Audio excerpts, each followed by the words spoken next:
शत गुरुदेव शत गोपीदास साहेब चरण कमलों में अनंत बंदगी करते हुए यहाँ उपस्थित परमात्मा के सभी नेमी प्रेमी भक्तों को मेरी साहेब बंदगी साहेब। ये साप्ताहिक सत्संग कार्यक्रम हम लोगों के जीवन का एक अभिन्न अंग बन चुका है। सप्ताह भर हम लोगों को इसका इंतजार होता है जी। और इसमें आने के बाद हम लोग फिर एक नए जीवन, नई ऊर्जा के साथ फिर नए सप्ताह में प्रवेश करते हैं। जी। जैसे नहाने के बाद हम जितना जैसे तरोताजा महसूस करते हैं, जैसे सवेरे अपने घर में झाड़ू पोछा जब लग जाता है तब घर जैसा फ्रेश लगता है, जैसे आप अपने गाड़ी को साफ करते हैं तो गाड़ी में चमक आ जाती है जी। वैसे ही सत्संग के बाद हमारा मन, हमारा हृदय फिर से स्वच्छ और निर्मल हो जाता है, क्योंकि इस संसार में हमारा जीवन है जी।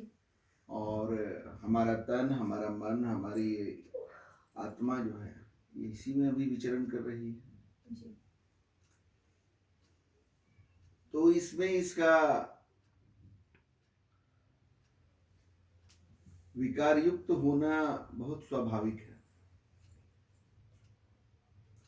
लेकिन अगर इसकी सफाई की एक व्यवस्था है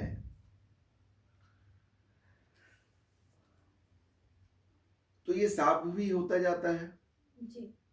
और अगर व्यवस्था नहीं है तो धीरे धीरे इतना ये गंदा होता चला जाता है कि पहचान में नहीं आ पाता है कि ये कहाँ का चीज है, वास्तव में क्या है, ये पहचान में नहीं आता। जब हमारा मन, हमारा हृदय स्वच्छ और निर्मल होता है तब ये परमात्मा का बिल्कुल प्रतिरूप हो जाता है। और इसमें जैसे जैसे संसार के विकार लगते चले जाते हैं तो ये गंदा होने लगता है। चदरिया झीनी रे झीनी, ये जो चादर हम लोग ओढ़े हैं, शरीर रूपी चादर, ये परमात्मा का दिया हुआ हम लोगों को एक तोहफा है, एक अवसर है और ये बहुत झीना है। झीना कहते हैं ना जिसके इस पार और उस पार दिखाई देता है, उसको झीना कहते हैं। ट्रांसपेरेंट। जी। लेकिन जो झीना चीज है उसमें भी अगर गंदगी आकर जमा होने लगती है तो फिर इस पार और उस पार दिखाई नहीं देता है।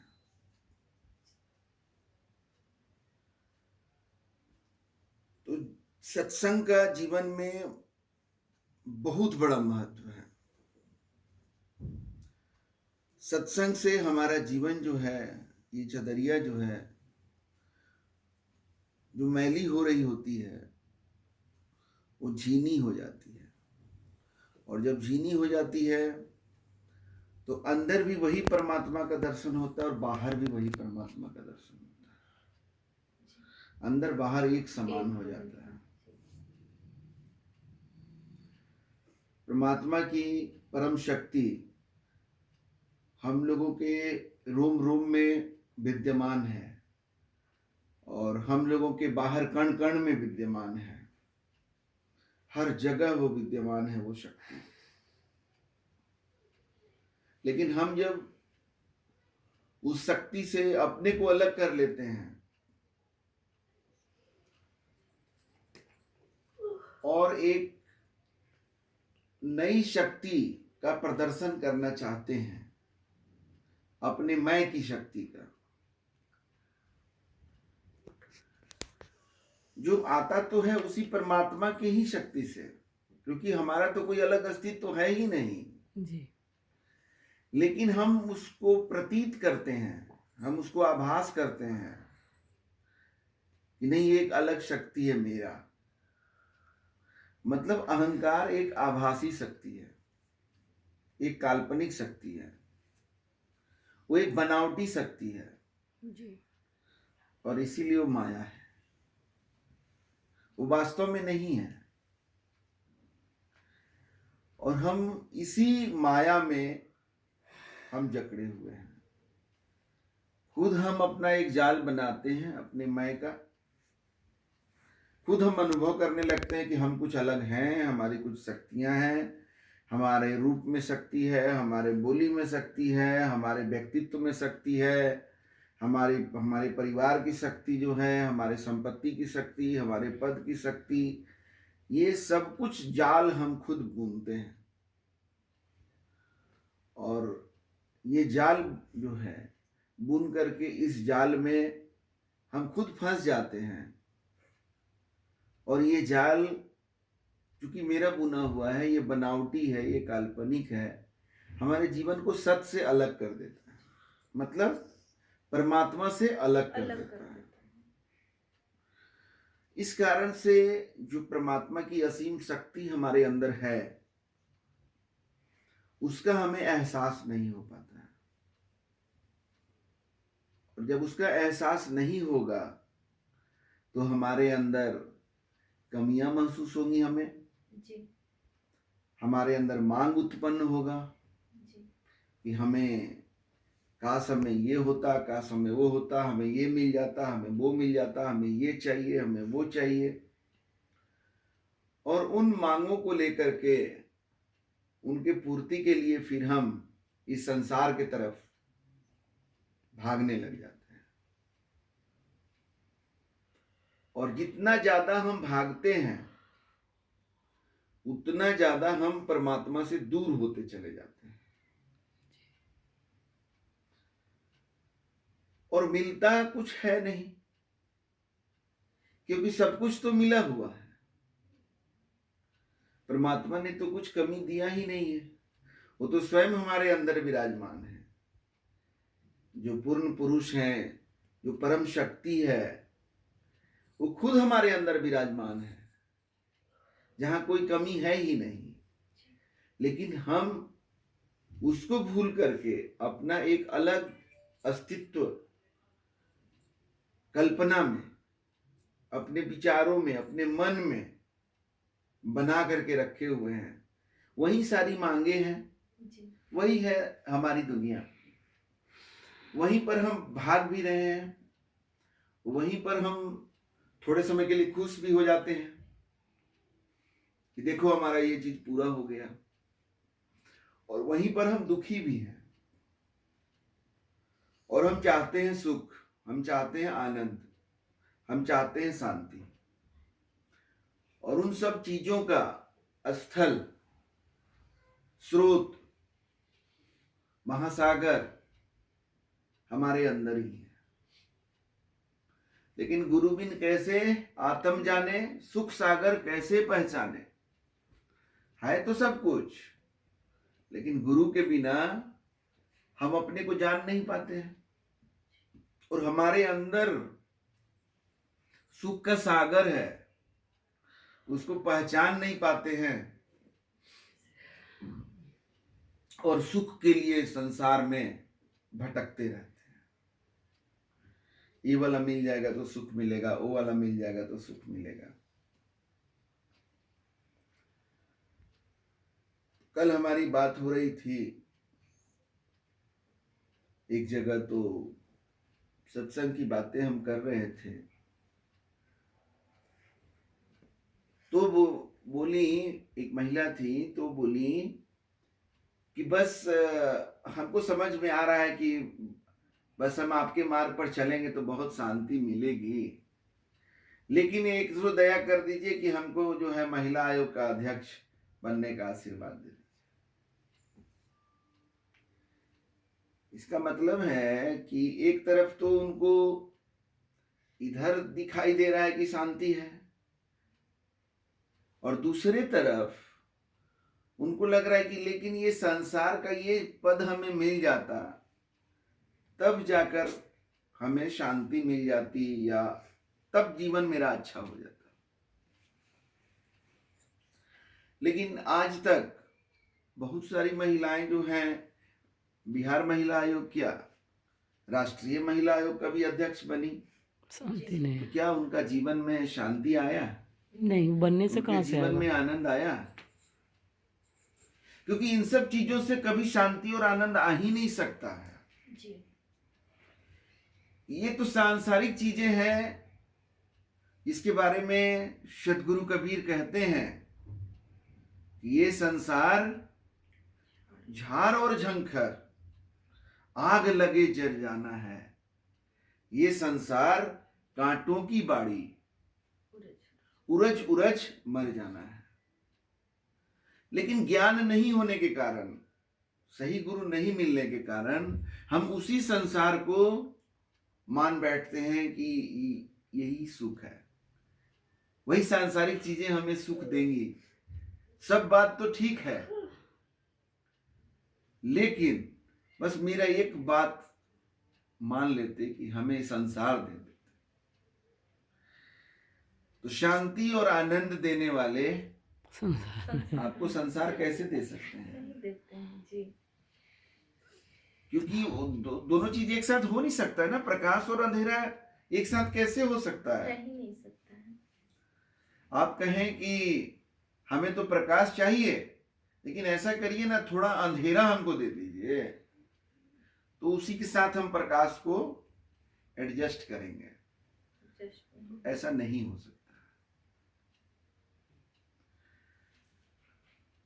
तो अभी चुनाव का समय है, बहुत सारे लोग जो हैं वो चुनावी आशीर्वाद प्राप्त करना चाहते हैं। तो अब जो सच्चे गुरु हैं वो क्या चुनावी आशीर्वाद देंगे? जी क्योंकि वो आशीर्वाद थोड़ी है, तू हट जा। उसमें तो बर्बाद ही होता है ना।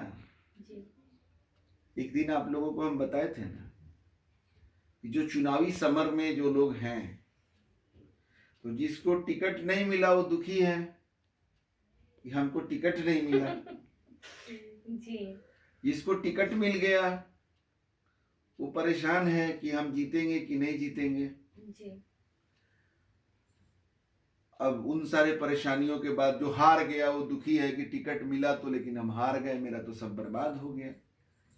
जो जीत गया जी वो दुखी है कि जीत तो गए, विधायक तो बन गए, लेकिन अब मंत्री बन पाएंगे कि नहीं।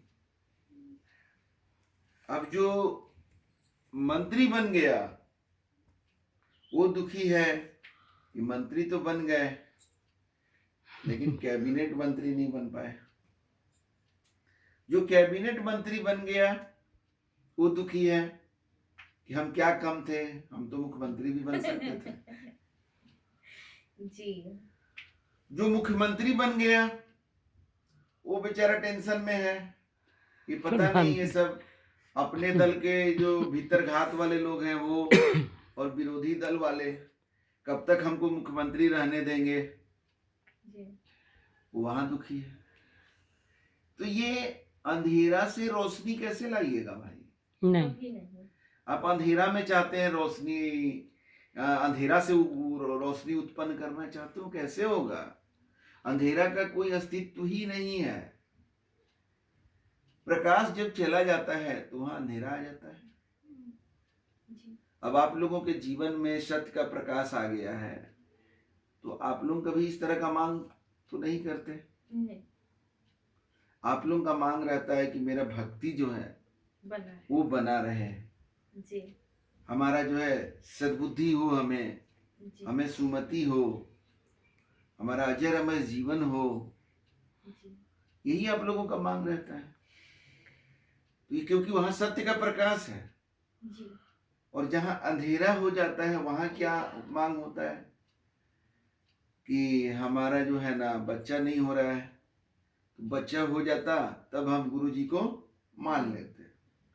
किसी को बच्चा हो रहा है तो लड़का बेटा नहीं हो रहा है, तो बेटा हो जाता तब हम गुरु जी को मान लेते। किसी को नौकरी लग जाता तब हम गुरु जी को मान लेते कि हाँ सही है। किसी का प्रमोशन हो जाता, किसी को पैसा मिल जाता। अभी हम एक आदमी से मिले इधर, जी तो हम बोले उनसे कि आप हमसे कोई एक चीज पूछ करके देखिए या मांग करके देखिए, अगर आपको मेरी परीक्षा लेनी है तो आदमी बोला कि मेरा पैसा जो है ना वो खत्म हो जाता है, हम्म, जो सैलरी आता है तो वो मेरा चलता नहीं है ज्यादा दिन, माने आर्थिक दिक्कत जो है ना ये बना रहता है। जी तो हम बोल दिए कि ये आपका ठीक हो जाएगा। तो अब वो खुश हो गया।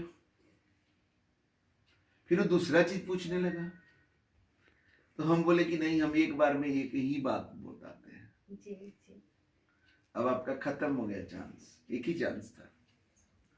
लेकिन सोचिए जरा कि आप क्या मांगे। आपको एक चांस मिला, आपने जो मांगा वो चीज आपको मिल जाएगा साहब की दया से। जी जो परमात्मा हमें गुरु का भूमिका दिए हैं, जिनके कृपा से हम ये कार्य कर रहे हैं, सत्य के प्रचार प्रसार का कार्य कर रहे हैं, जो अपने सदगुरु के कृपा से हम ये कर रहे हैं, तो हमारे वाणी वचनों को पूरा करना अब उनके ऊपर है।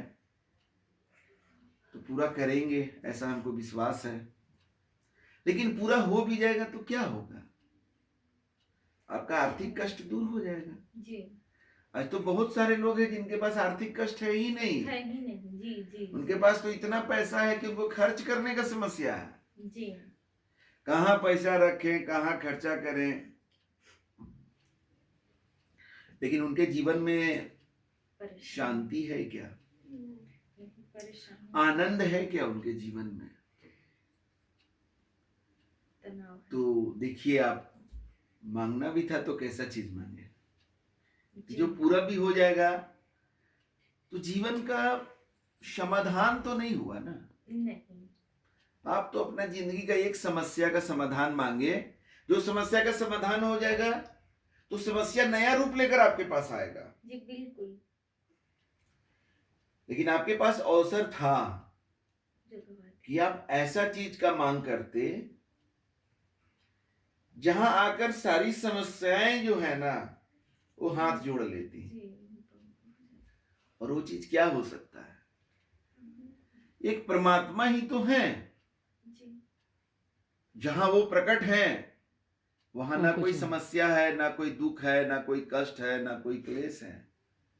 तो परमात्मा तो कोई मांगता नहीं, और मांगता है एक दो छोटा सा समस्या मांग लेता है। अभी देखिए, साहिब बंदगी ग्रुप में हमने एक ज्ञानधारी बाबा जी को जोड़ा है। जी अभी ये भी हमें एक अपना आर्थिक प्रोग्राम बता रहे थे, कोई अपना स्कीम बनाए हुए थे, तो वो बता रहे थे, उस पर हमारी राय जानना चाह रहे थे। अगर हम इनको उसका आशीर्वाद दे देते कि आपका जो आर्थिक स्कीम है वो सफल हो जाए, तो क्या होता? इनकी आर्थिक समस्याओं का समाधान हो जाता। जी लेकिन क्या पूरे जीवन की समस्या का समाधान होता क्या? नहीं आर्थिक रूप से अगर आप मुक्त भी हो गए तो क्या जीवन की मुक्ति थोड़ी हुई? जीवन तो आपका संसार में ही फंसा हुआ है। लगा और एक दिन ये शरीर मिटेगा, फिर यही जन्म मरण के चक्र में जो है, अब कोई भूत बनेगा, प्रेत बनेगा, 84 लाख योनि में जाएगा, या भटकते हुए कभी कभी आदमी बनेगा, नहीं बनेगा, क्या बनेगा, नहीं बनेगा, क्या करना। लेकिन अगर आपने परमात्मा मान लिया होता तो हमने उन्हें बताया भी कि परमात्मा का वर्तमान नाम अगर आपको मिल जाएगा तो आपके जीवन का कल्याण हो जाएगा। हमारे गुरुदेव ने वो नाम हमें दिया है जी जिससे मेरा जीवन बदल गया है, और यही हम बताना चाहते हैं कि सतगुरु के शरण में जब आप जाएंगे तो सतगुरु जब आपको अपने वर्तमान नाम देते हैं तो उससे आपका जीवन पूरी तरह से बदल जाता है। जी आपके जीवन में दुख, कष्ट, क्लेश, समस्याएं रहेंगी ही नहीं।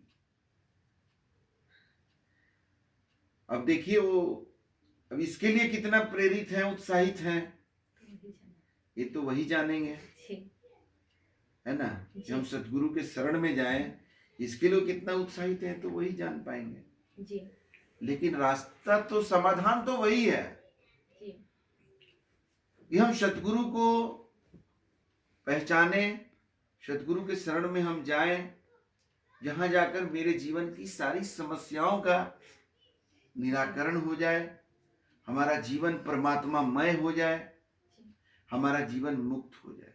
जी परमात्मा में जीवन ही तो मुक्त जीवन है, जी और संसार में जीवन ही तो बंधा हुआ जीवन है। जिसके जीवन में संसार है, हमें ये चाहिए, हमें वो चाहिए, ये मांग है, वो मांग है, वही तो बंधा हुआ है, अपने मांगों से बंधा हुआ है। जी साहब की वाणी है ना, चाह गई चिंता गई, मनवा बेपरवाह, जिनको कछु न चाहिए वो है शहंशाह। पूरे ब्रह्मांड का शहंशाह तो एक मालिक है। जी तो मेरा जीवन मालिक के जैसा जीवन कब होगा? चाह और चिंता जब खत्म। मेरा भी चाह और चिंता चला जाएगा, मन बेपरवाह हो जाएगा, तभी तो शहंशाह वाला जिंदगी मेरा भी होगा, मतलब परमात्मा में हमारा जीवन होगा, जी है ना। जी तो इस तरह से हमें अपने जीवन में क्या चाहिए, हमारे जीवन की समस्या का कारण क्या है, पहले ये तो हम समझें, जी तभी तो हम समाधान कर पाएंगे। तो गौतम बुद्ध ने 2500 साल पहले बताया कि इच्छाएं जो है ना वो दुख का कारण है। जी तो हम ये बात को 6ठी क्लास में पढ़ते थे तभी जान गए, जी लेकिन हम इच्छाओं को करें क्या, कैसे कंट्रोल करें इच्छाओं को? जी सही बात। ये तो ऐसे ही उत्पन्न होते रहती हैं। सुंदर घर देखा तो इच्छा हो गया, काश मेरा घर ऐसा होता। सुंदर गाड़ी देखा तो इच्छा पैदा हो गया, जी काश ऐसा मेरा गाड़ी होता। तो गौतम बुद्ध ने बता तो दिया, लेकिन हम उसको कैसे करें? तो 2500 साल बाद हम अपने जीवन में खोज किए तो हमको क्या परमात्मा की दया से ज्ञान मिला कि परमात्मा को भूलना ही दुख का कारण है। जी यही मेरा खोज है।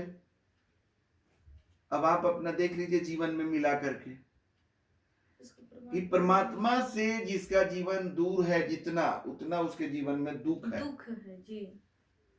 और परमात्मा का दूसरा रूप होते हैं गुरु, जिनको पता है परमात्मा के बारे में और जो हमें बता सकते हैं परमात्मा के बारे में, वो तो परमात्मा ही हो सकते हैं। तो हमने ये वाला खोज जो किया तो हमने ग्रंथों में भी इसको पाया जी। ग्रंथ में दिया हुआ है, सकल पदार्थ यही जग माही, कर्महीन नर पावत नहीं। अरे सब चीज दिया हुआ है, खोज करने वाला होना चाहिए। तो हमने देखा ग्रंथों में दिया है, गुरु विमुख सोई दुख पावे, जन्म जन्म सोई डहकावे। अरे एक दो बार नहीं, जन्म जन्म तक डहकते रहोगे, दुख पाते रहोगे, क्योंकि तुम गुरु से विमुख हो, मतलब तुम परमात्मा से विमुख हो। इसका उल्टा कर दीजिए, गुरु भक्त जो है वही सुख पाएगा जी। वही, उसी का जन्मों जन्मों से उसका जो है दुख कष्ट से जीवन का मुक्ति हो जाएगा। सीधी सी बात है। इसके बारे में भी ग्रंथों में कहा गया है, गुरु भक्ता मम आत्म सोई, परमात्मा की वाणी है कि गुरु भक्त जो है वो मेरा आत्मीय है, हमारा प्रिय है। वाके हृदय रहो समोई, उसी के हृदय में हम समाये रहते हैं। जिसके हृदय में परमात्मा समाये रहेंगे वहां दुख समाएगा, वहां समस्याएं आएंगी। तो यही तो समाधान है जीवन का। लेकिन गुरु से लगन कठिन मेरे भाई, गुरु से लगन कठिन मेरे भाई। क्या करें, गुरु से लगन ही नहीं लगता है। जी। गुरु से लगन बहुत कठिन है। संसार से लगन सटाक से लग जाता है, न लगे नहीं लग जाता है। लग जाता है, ऑटोमेटिक बाय डिफॉल्ट सेटिंग लगता है कि हो गई। और गुरु से लगन लगाए नहीं लगता है। जी।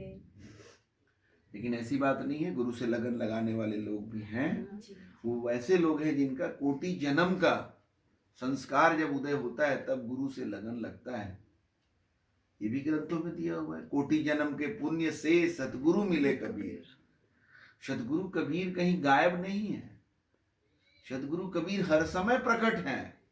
लेकिन जब हमारा कोटि जन्म का पुण्य जग जाता है तब हम उनको मिल पाते हैं, मतलब उनको हम जान पाते हैं, पहचान पाते हैं। और मिलना मतलब क्या होता है, मिटना। जब हम समझेंगे, उनको जानेंगे, तभी तो अपने को मिटा पाएंगे। जी। आज हम लोग अपने जीवन को अपने सतगुरु में मिटाए, लेकिन हमारे सतगुरु तो बहुत जगह घूमा करते थे। पुरी में रहते थे, महीनों महीनों लगातार पुरी में रहते थे। तो वहां उनके आसपास लोग उनसे मिलते थे कि नहीं, देखते थे कि नहीं? जी जी। ट्रेन में चलते थे तो लोग मिलते थे। मिलते थे। उसको मिलना थोड़ी कहते हैं, मिलना कहते हैं मिटने को। मिटने को। जैसे एक गिलास पानी को दूसरे गिलास पानी में डालिएगा तो मिल जाएगा, या फिर पानी में चीनी को डाल दीजिए तो मिल जाएगा। आग और पानी मिलेगा नहीं, आग और पानी नहीं मिल सकता। कंकड़ जो है, पत्थर जो है, वो पानी में मिलेगा? नहीं मिलेगा, क्योंकि उसमें अकड़ है, समर्पण नहीं है। चीनी में समर्पण है, वो अपना अस्तित्व मिटाने के लिए तैयार है, पानी में तो मिल जाती है। तो इसी तरह से सतगुरु कबीर भी इस धरती पर प्रकट विचरण करते रहे। जब 16वीं शताब्दी में, तो क्या सभी ने उन्हें पहचाना? सभी उनसे मिल पाए क्या? नहीं।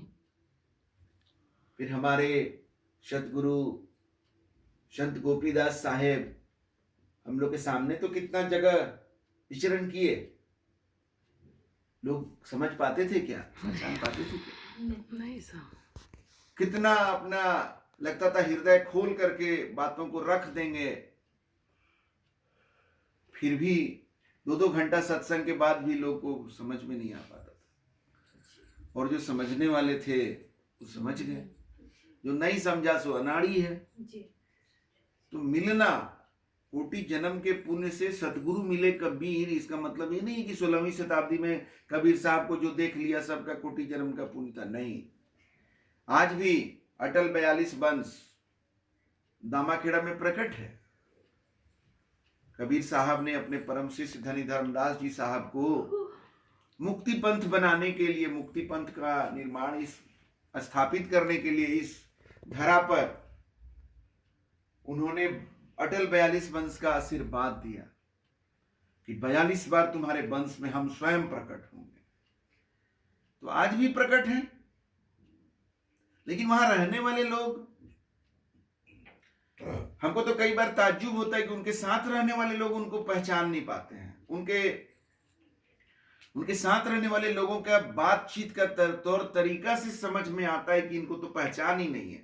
जो परमात्मा का दर्शन करते रहेगा दिन भर, उसका बात व्यवहार कभी वैसा हो सकता है क्या, जैसा कितने लोगों का वहां बात व्यवहार है जो साहब के नजदीक रहते हैं? कहीं से नहीं है। और इसीलिए समय समय पर साहब अपने नजदीक वाले कूड़ा को उठा करके फेंकते भी हैं, फिर कुछ लोग को माफ करके अभी लाए भी हैं। एक आध आदमी को देखे कि माफी दे करके साहब चेतावनी देकर फिर से लाए भी हैं।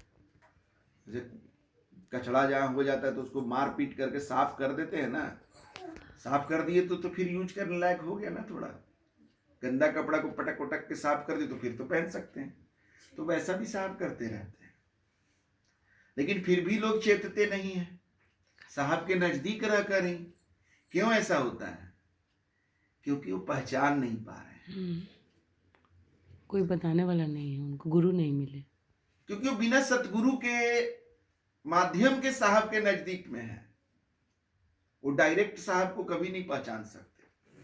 साहब का ऐसा खेल होता है, साहब का ऐसा वाणी वचन होता है, कुछ कुछ ऐसा साहब बोलते भी हैं, कुछ कुछ एक्शन भी करते हैं कि आदमी जो है भ्रम में पड़ जाता है।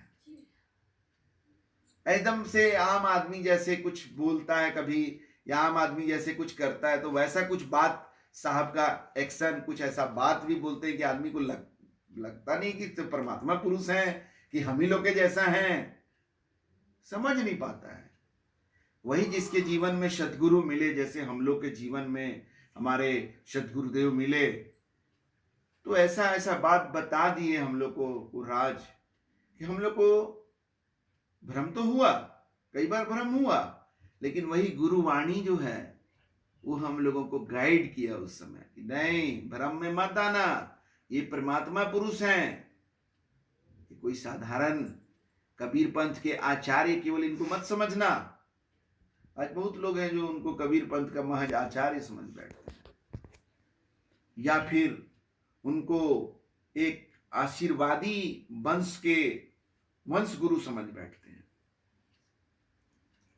जबकि वो स्वयं सदगुरु कबीर प्रकट है वहां। और सदगुरु और सत्य पुरुष दोनों में कोई अंतर नहीं है। तो स्वयं सत्य पुरुष प्रकट है, परमात्मा पुरुष प्रकट है, लेकिन बिना सतगुरु के सूझेगा।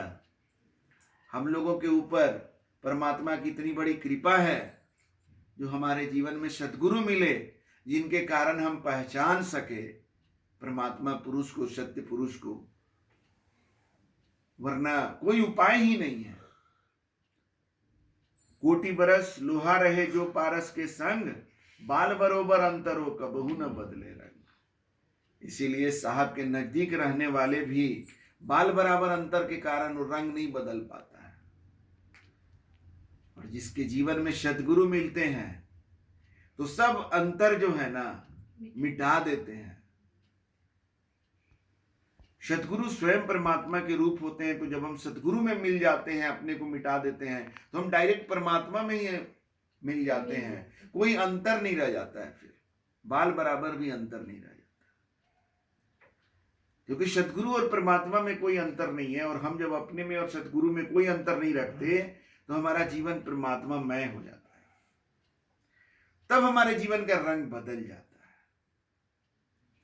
और यही कमी होती है जब लोग परमात्मा पुरुष के नजदीक तो होते हैं, लेकिन वो सतगुरु में नहीं मिले होते हैं, सतगुरु में मिटे हुए नहीं होते हैं, तो कभी परमात्मा पुरुष को समझ तो नहीं पाते। और चूंकि वो मिटे नहीं है सतगुरु में, इसलिए उनका अहंकार होता है, तो ये बात उनको बर्दाश्त भी नहीं हो पाता कि कोई बाहरी तौर पर परमात्मा पुरुष से दूर रहने वाला, उनको तो अहंकार है कि हम बहुत नजदीक रहते हैं। अरे तुम बाहर से नजदीक हो, कोई अंदर से नजदीक है। तुम नजदीक रहकर भी तेरी सुरती जो है संसार में है, और कोई लाखों कोस दूरी है। लक्ष्य कोस जो गुरु बसे, दीजे सुरती पठाए, शब्द माही सवार होए, छीन आवे छीन जाए। तेरे पास वो शब्द नहीं है जिस पर सवार होकर के सुरती जो है लाखों कोस दूर स्थित सतगुरु और परमात्मा के पास आते जाते रहता है। वो शब्द बिना सतगुरु के मिल ही नहीं सकता। तो वो चीज नहीं होने के कारण बड़ा मरमाहत हो जाते हैं, बड़ा जो है भड़क जाते हैं कि हम नहीं जानते हैं परमात्मा को। अरे न जानते हो और न जान पाओगे बिना सतगुरु के। जब तक सतगुरु नहीं मिलेंगे तब तक परमात्मा को नहीं जान सकते हो। और सतगुरु से मिलने का मतलब ये भेंट मुलाकात नहीं होता है, मिटना, अपने को मिटाना, अपने अहंकार को मिटाना। जब तक ये अहंकार होगा कि हम तो सतगुरु के बहुत नजदीक हैं, हम सतगुरु के बहुत नजदीक हैं, तो हम परमात्मा के बहुत नजदीक हैं, तब तक नजदीकी है ही नहीं, मिल नहीं पाता। क्योंकि अहंकार है ना। मैं था तो हरि नहीं, हरि है मैं नाही। मैं के रहते हुए हरि हो ही नहीं सकते हैं, और हरि जब होंगे तो मैं नहीं रहेगा। वो भाव ही खत्म हो जाएगा कि मैं नजदीक हूं कोई और दूर है, ये भाव ही नहीं हो। तो इसीलिए कहते हैं साहब कि हरि से मत कर हित, हरिजन से कर हित। दामा खेड़ा में साहब हैं, तो उनका तो साहब के पास इतना ग्लैमर है कि कोई भी देखेगा तो लगेगा कि इनके सामने मिटने में तो ऐसे ही बड़े दिखते हैं। व्यक्तित्व भी बड़ा है, आसपास ऐश्वर्य, समृद्धि, नाम सब है, बाहर से भी दिखता है कि साहब के पास मुख्यमंत्री भी आते हैं, वहां के बड़े बड़े मंत्री लोग आते रहते हैं। तो सांसारिक तौर पर भी तो दिखता है कि साहब का बहुत बड़ा व्यक्तित्व दिखता है, तो वहां समर्पण होने में ज्यादा कष्ट नहीं है। नहीं। लेकिन जो सच्चे संत होते हैं, सतगुरु होते हैं, तो उनका जो सांसारिक व्यक्तित्व होता है वो उस ग्लैमरस नहीं होता है, तो वहां पर मिटना मुश्किल होता है, और वहां बिना मिटे उपाय नहीं है। जैसे संत रविदास, वो अपने समय के वो सतगुरु थे, जी। मोची का काम करते थे। अब वहां मिटना मुश्किल होगा कि नहीं होगा? बहुत बहुत। वो प्रसंग आप लोगों को हम सुना चुके हैं जी कि कृष्ण जी के कहने पर मीराबाई संत रविदास के पास गई। जी। तो संत रविदास ने चमड़ा जिस पानी में फुलाया हुआ था वो चरणामृत की तरह मीराबाई को दे दिए। तो चूंकि श्री कृष्ण बोले हुए थे तो मीराबाई को कोई कंफ्यूजन नहीं था जी कि ये मोची हैं कि संत सतगुरु हैं हैं। कि सतगुरु हैं, वो क्लियर था उनका। क्लियर था। जी। तो वो चमड़ा का फूला हुआ पानी ली और पी गई, जी तो सत्स्वरूप हो गई। सतगुरु का दिया हुआ अमृत था वो। उनको देख करके एक उसी इलाके का एक और बाबा कोई थे जो इच्छा प्रकट की कि भाई आपका स्वरूप ही बदल गया है, कहां से कैसे क्या हुआ। तो बता दी कि हम संत रविदास के पास से आ रहे हैं, सतगुरु रविदास के पास से आ रहे हैं। वो भी चले गए। तो सतगुरु तो भेदभाव नहीं करते हैं ना, नहीं। तो उनको भी वही चमड़ा का पानी दे दिए। जी। लेकिन उनका तो क्लियर नहीं न था, वो संशय में आ गए, वो सांसारिक चीज देखने लगे। अरे ये मोची और ये चमड़ा का पानी ये हम कैसे पी सकते हैं। जी। तो लिए और ऐसे करके गिरा दिए, ऐसे करके लिए और गिरा दिए। वही काम किए जो लक्ष्मण जी ने किया था सबरी के बैर का। जी अरे ये भिलनी जो है, आदिवासी औरत जो है, ये बैर जूठा कर करके हमारे भगवान को खिला रही है और हमको भी खिलाना चाहती है। तो ले करके ऐसे कर देते थे। जी। तो वही काम वो किए कि पीने का एक्टिंग करके गिरा दिए।